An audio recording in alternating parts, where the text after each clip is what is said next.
पौराणिक कथाएं।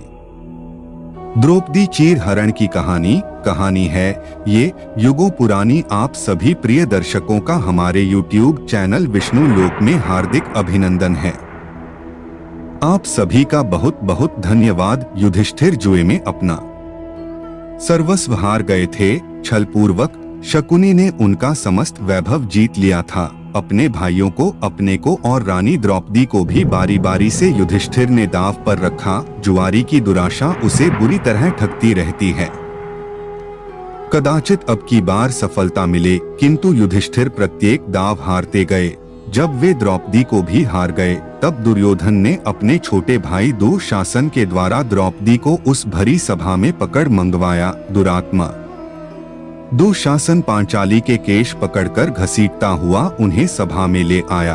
द्रौपदी रजस्वला थे और एक ही वस्त्र पहने थी। विपत्ति यहीं समाप्त नहीं हुई। दुर्योधन ने अपनी जांघ खोलकर दिखाते हुए कहा, दुःशासन, इस कौरवों की दासी को नंगा करके यहाँ बैठा दो। सभा भरी थी। वहाँ धृतराष्ट्र थे, पितामह थे, द्रोणाचार्य थे, सैकड़ों सभासद थे, वयोवृद्ध विद्वान थे, शूरवीर थे और सम्मानित पुरुष भी थे। ऐसे लोगों के मध्य पांडवों की वह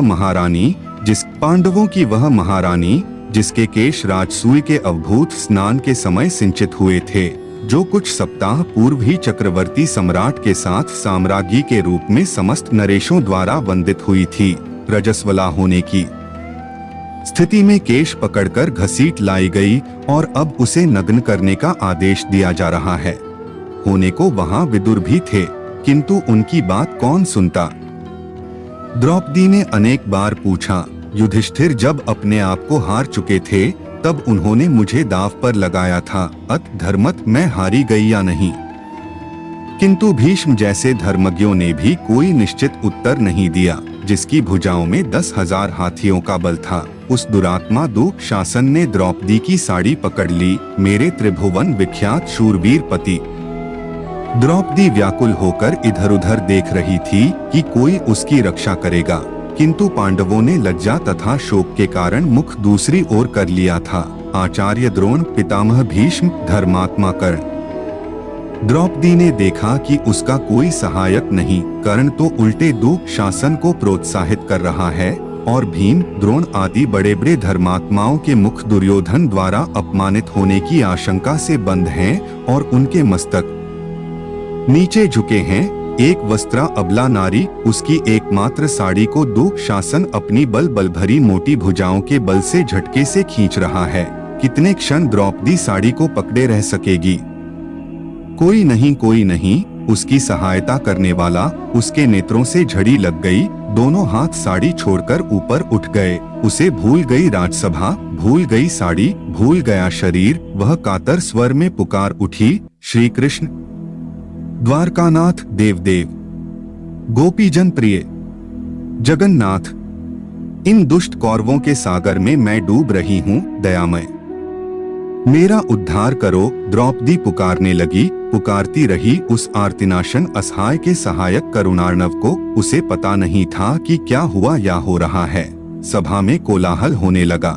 लोग आश्चर्यचकित रह गए। दुःशासन पूरी शक्ति से द्रौपदी की साड़ी खींच रहा था।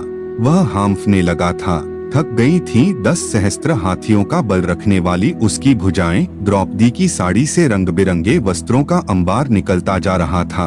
वह 10 हाथ की साड़ी पांचाली के शरीर से तनिक भी हट नहीं रही थी।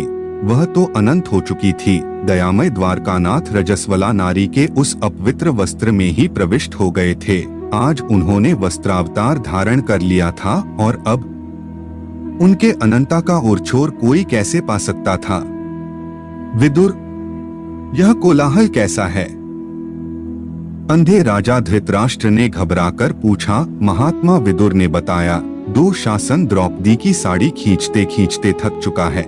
वस्त्रों का ढेर लग गया है। आश्चर्यचकित सभासदों का यह कोलाहल है। साथ ही आपकी यज्ञशाल में श्रृंगाल घुस आए हैं और रो रहे हैं। दूसरे भी बहुत से अपशकुन हो रहे हैं। द्रौपदी सर्वेश्वर श्री कृष्ण को पुकारने में तन्मय हो रही है। उन सर्वसमर्थ ने अभी तो उनकी साड़ी बढ़ा दी है। किंतु यदि शीघ्र पांचाली को प्रसन्न नहीं करते तो श्री कृष्ण का महाचक्र कब प्रकट होकर एक क्षण में आपके पुत्रों को नष्ट कर देगा, यह कोई नहीं कह सकता। आपके सभासद तो भय व्याकुल होकर कोलाहल करते हुए दुर्योधन की जो निंदा कर रहे हैं उसे आप सुन ही रहे हैं। धृतराष्ट्र को भय लगा, उन्होंने दुर्योधन का फटकारा। दुशासन ने द्रौपदी की साड़ी छोड़ दी और चुपचाप अपने आसन पर बैठ गया। वह समझे या न समझे, पांडव तथा भीष्म जैसे भगवत भक्तों को यह समझना नहीं था कि द्रौपदी की लज्जा रक्षा कैसे हुई।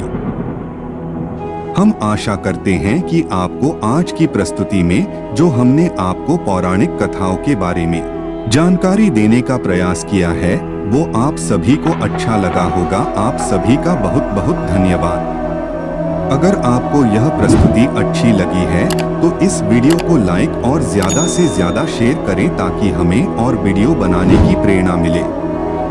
कृपया हमारे YouTube चैनल विष्णु लोक को सब्सक्राइब करें ताकि हम पौराणिक कथाओं की जानकारी सब तक पहुंचा सके। पौराणिक कथाओं के अगले भाग में हम आपको एक नई जानकारी देने का प्रयास करेंगे।